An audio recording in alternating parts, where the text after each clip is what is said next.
Good afternoon students. ધોરણ 7 વિષય computer પાઠ બીજો HTML પરિચય. તેની અંદર આજનો ટોપિક છે આપણો કે લખાણની શૈલી બદલવા.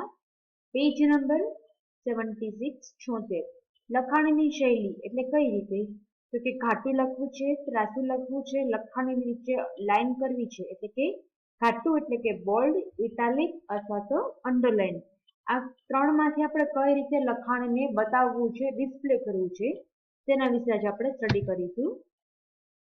બુકમાં ધ્યાન આપજો, બુકમાં વાંચું છું કે વર્ડ ડોક્યુમેન્ટ્સની જેમ HTMLમાં પણ તમે લખાણની ત્રણ શૈલી હોય છે: બોલ્ડ, ઇટાલિક અને અંડરલાઈન. બોલ્ડ એટલે ઘાટું, ઇટાલિક એટલે ત્રાંસું અને અંડરલાઈન એટલે લખાણની નીચે આ રીતે લાઈન. ટેક્સ્ટને બોલ્ડ ઘાટું શૈલીમાં દર્શાવવા માટે બી ટેગનો ઉપયોગ થાય છે. શું કહે છે કે મારે લખાણને ઘાટું દર્શાવવું છે ત્યારે આપણે HTML ની અંદર બી ટેગનો યુઝ કરીએ છીએ. બી નો સ્ટાર્ટિંગનો ટેગ, બી નો અંતનો ટેગ, આ બે ટેગની વચ્ચે આપણે લખાણ લખશું. ત્યાર પછીની લાઈન, ટેક્સ્ટને ઇટાલિક એટલે કે ત્રાંસુ શૈલીમાં દર્શાવવા માટે ઇટાલિક ટેગનો ઉપયોગ થાય છે. ઇટાલિક એટલે કે આઈ એટલે કે ત્રાસુ, સ્ટાર્ટિંગનો ટેગ અને અંતનો ટેગ, આ બે ટેગની વચ્ચે આપણે લખાણ લખશું એટલે આપણું લખાણ છે તે આપણને ત્રાંસુ દેખાશે, ત્રાંસી લાઈનમાં લખાયેલું આવશે. ત્યારબાદ શું કે છે, ટેક્સ્ટને અંડરલાઈન એટલે લખાણની નીચે લાઈન શૈલીમાં દર્શાવવા માટે યુ એટલે કે ટેગનો ઉપયોગ થાય છે. યુ એટલે કે અંડરલાઈન.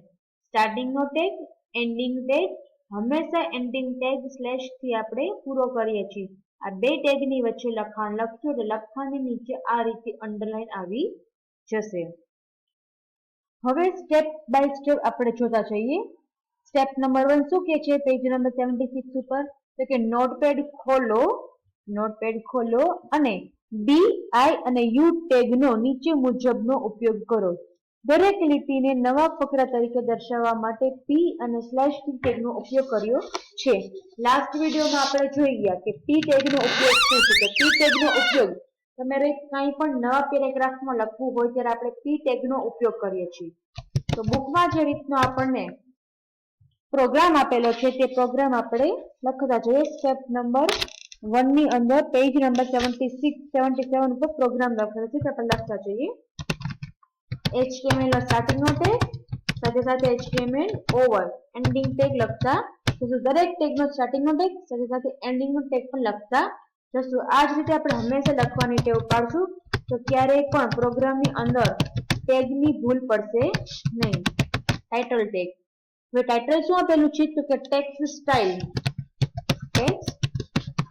સ્ટાઇલ. આપણે કાઉન્સમાં એડ કરી દઈએ બી, આઈ અને યુ, બોલ્ડ, ઇટાલિક, અંડરલાઈન અને અહીંથી સ્લેશ ટાઇટલ ટેગને ઓવર કરી દઈએ, મતલબ કે પૂરો કરી દઈએ. હવે હેડ ટેગની નીચે નવો ટેગ લખશું. કયો લખશું આપણે? Body tag. કે તમારે કોઈ પણ લખાણ વેબ પેજની અંદર દર્શાવવું હોય તે આપણે હેડ ટેગની અંદર લખીએ છીએ. અહીંથી બોડી ટેગને ઓવર. હવે શું આપેલું છે? પી ટેગ. આપણે પી ટેગ અત્યારે લખશું નહીં તો આપણે જોઈ અત્યારે લખીએ, ચલો કઈ વાંધો નહીં. પી ટેગ એની અંદર આપણે શું લખવાનું છે? ઘાટું લખવું છે એટલે બી ટેગ નો ઉપયોગ કરશું. શું કે છે? This text is in bold style. This text is in bold style. અહીંથી બી ટેગને ઓવર, અહીંથી પી ટેગને ઓવર. ક્યારેય પણ આવી રીતે અહીંયા બી ટેગ પૂરો કરશું પહેલા અને પછી અહીંયા બી ટેગ ઓવર કરશું. એ રીતે ક્યારેય કરવાનું નહીં. સૌથી નજીકનો ટેગ આનો કયો આપણે સ્ટાર્ટિંગ ટેગ લખ્યો તો બી, સૌથી પહેલા પૂરું કઈ કરવાનું? બી. અને એના પછી કોની અંદર લખ્યું તો આપણે પેરેગ્રાફની અંદર, તો અહીંથી આપણે શું લખશું? પી ટેગનો ઓવર કરીએ. અત્યારે આપણે એક એક ટેગ વાઇઝ જોતા જઈએ. અત્યારે ને પછી આપણે આઈ અને યુ લખશું. તો સૌથી પહેલા હું ફાઇલને સેવ કરી લઈશ. સેવ ક્યાં કરશું આપણે? ડેસ્કટોપ ઉપર. અને આપણે ફાઇલનું નામ શું આપીએ? style.html અથવા તો .html. અહીંથી સેવ. પછી આપણને શું કહે છે કે ઇન્ટરનેટ એક્સપ્લોરર ઓપન કરો. તેમાંથી ફાઇલ મેનુમાંથી ઓપન ઉપર ક્લિક કરો એટલે તમને એક બ્રાઉઝરનું બટન દેખાશે. તેમાંથી આપણે ફાઇલ ગોતવાની છે. ક્યાં છે? તો કે ડેસ્કટોપ પર. અને નામ શું છે? તો કે style.html. અહીંથી ઓકે. તો આપણે લખાણને જોઈ શકીએ છીએ ઘાટા લખાયેલા આવી ગયા છે. સપોઝ કે અહીંથી હું બી ટેગ કાઢી નાખું છું તો મારા અક્ષર પાછા નોર્મલ હશે, મતલબ કે જે સાદા અક્ષર હશે તે પાછા આવી જશે. અહીંથી આપણે સેવ કરીને ચેક કરી લઈએ. અહીંથી આપણે શું કરશું? રિફ્રેશ. તો મારા અક્ષર આછા થઈ ગયા. તો બી ટેગનો ઉપયોગ શું છે કે અક્ષરને ઘાટા કરવા હોય ત્યારે આપણે બી ટેગનો મતલબ કે બોલ્ડ ટેગનો ઉપયોગ કરીએ છીએ. ત્યાર પછીનું છે કે આપણે ઇટાલિક એટલે કે ત્રાંસુ. This text is in italic style. અહીંથી I tag over, અહીંથી P tag over. તો નવી લાઈનમાં નવો ફકરો પાડીને આપણું લખાણ આવશે. તો કે હા. ફાઇલમાંથી સેવ. અહીંથી શું કરશું? આવ્યું ને, આપણે શું કરતા ભૂલી ગયા? આપણે રિફ્રેશ કરતા. તો મારું લખાણ ઘાટું પણ આવી ગયું, સાથે સાથે લખાણ ત્રાંસુ પણ આવી ગયેલું છે. હવે આપણે એડ કરશું અંડરલાઈન વાળું. અહીંથી આપણે શું કરશું? પી ટેગ પછી અંડરલાઈન માટે you. Okay, this text is in underline style. અહીંથી યુ ટેગ ઓવર, અહીંથી પી ટેગ ઓવર. તો હવે શું આવશે? મારું લખાણ વાળી લાઈન આવશે. અહીંથી ફાઇલમાંથી સેવ, બ્રાઉઝરમાંથી શું કરીશું આપણે? રિફ્રેશ. તો લખાણની નીચે લાઈન આવી ગઈ. જો આ અક્ષર ઘાટા આવ્યા નથી, ખાલી આપણે શું આપ્યું છે ને? તો કે ખાલી આપણે એને અંડરલાઈન જ આપેલી છે.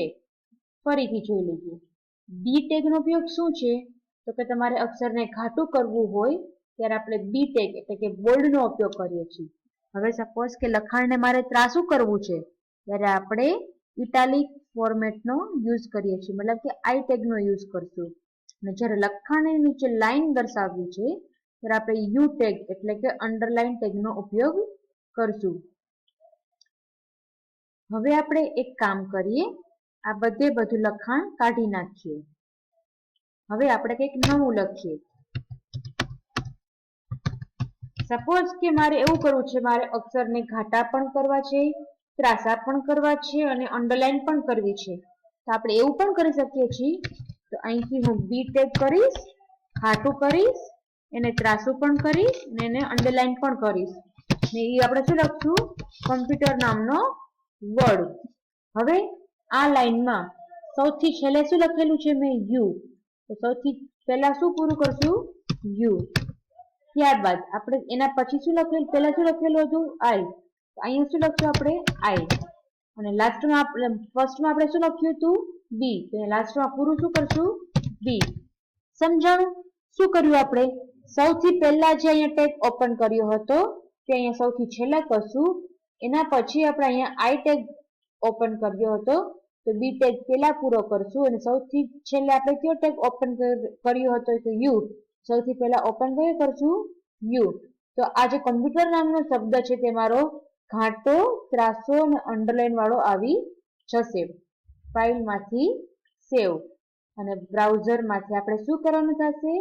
રિફ્રેશ. રિફ્રેશ નહીં કરો ત્યાં સુધી અહીંયા કોઈ પણ જાતની ઇફેક્ટ આવશે નહીં. શોર્ટકટ કી શું છે રિફ્રેશની? F5. આવી ગયું. જો મારા અક્ષર ઘાટા પણ છે, ત્રાંસા પણ છે અને અંડરલાઈન પણ છે.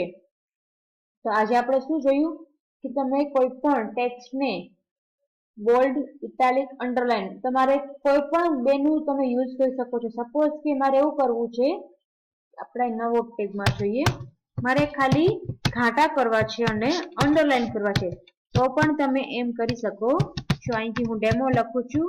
સૌથી અહીંયા આ બેમાં મેં સૌથી પહેલા કયો ટેગ પૂરો કર્યો, છેલ્લે લખ્યો છે તો કે યુ. તો અહીંયા હું છેલ્લે પહેલા કયો લખીશ યુ, અને સૌથી પહેલા કયો લખ્યો હતો અહીંયા તો કે બી. તો અહીંયા છેલ્લે કયો કરીશ બી. ફાઇલમાંથી બીજી એક ખાસ વાત, તમે આ નોટપેડ વાળી ફાઇલમાં તમે કંઈ પણ ચેન્જીસ કરો તો ફાઇલમાંથી સેવ કરવાનું ભૂલવાનું નહીં. ભૂલી જશો તો કોઈ પણ જાતની ઇફેક્ટ આવશે નહીં. અને બીજી એક ખાસ વાત, અહીંયા રિફ્રેશ કરવાનું પણ ભૂલવાનું નહીં. જોયું, ડેમો આવી ગયો. ઘાટા છે અને અંડરલાઈન છે પણ ત્રાસા છે નહીં, કેમ કે મેં અહીંયા આઈ લખેલો છે નહીં. બીજી એક ખાસ વાત તમે નોટ કરેલી હોય તો કોમ્પ્યુટરની હારોહાર જ એ જ લાઈનમાં મારે ડેમો લખેલું આવ્યું છે. તો મારે નવી લાઈનમાં લખવું હોય તો અહીંથી મારે પી ટેગ લખવો પડશે, પેરેગ્રાફ પાડવો પડશે, તો જ આપણે પેરેગ્રાફ લખી શકશું. ફાઇલમાંથી સેવ, અહીંથી રિફ્રેશ, તો મારું નવી લાઈનમાં લખાયેલું પેરેગ્રાફ લાઈનમાં લખાયેલું આવી ગયું.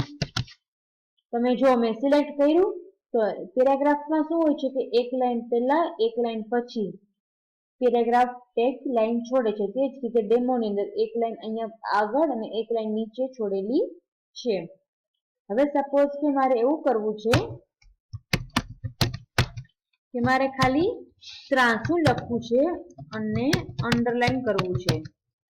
સોરી, તો અહીંથી આપણે લખશું સ્ટાન્ડર્ડ 7th. અહીંથી પેલા કયો ટેગ પૂરો કરશું યુ વાળો, અને ત્યારબાદ લાસ્ટમાં આઈ વાળો. શું કરશું ફાઇલમાંથી સેવ, આ બ્રાઉઝરમાંથી શું કરશું રિફ્રેશ.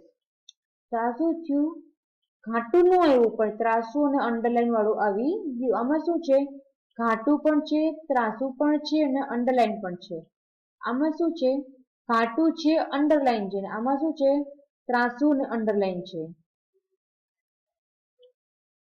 તો આજે આપણે કયા ટેગ જોયા તો કે બોલ્ડ ટેગ, ઇટાલિક ટેગ અને અંડરલાઈન ટેગ. બોલ્ડ ટેગનો ઉપયોગ શું છે કે અક્ષરને ઘાટા કરવા હોય ત્યારે આપણે બોલ્ડ ટેગનો ઉપયોગ કરીએ છીએ. અક્ષરને ત્રાંસા કરવા હોય ત્યારે આપણે ઇટાલિક એટલે કે આઈ ટેગનો યુઝ કરીએ છીએ. અને અક્ષરને અંડરલાઈન કરવા હોય ત્યારે આપણે અંડરલાઈન ટેગ એટલે કે યુ ટેગનો ઉપયોગ કરીએ છીએ.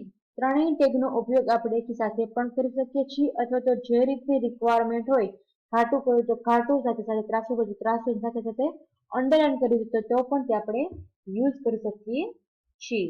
તો આ ટોપિકને હું અહીંયા પૂરો કરું છું.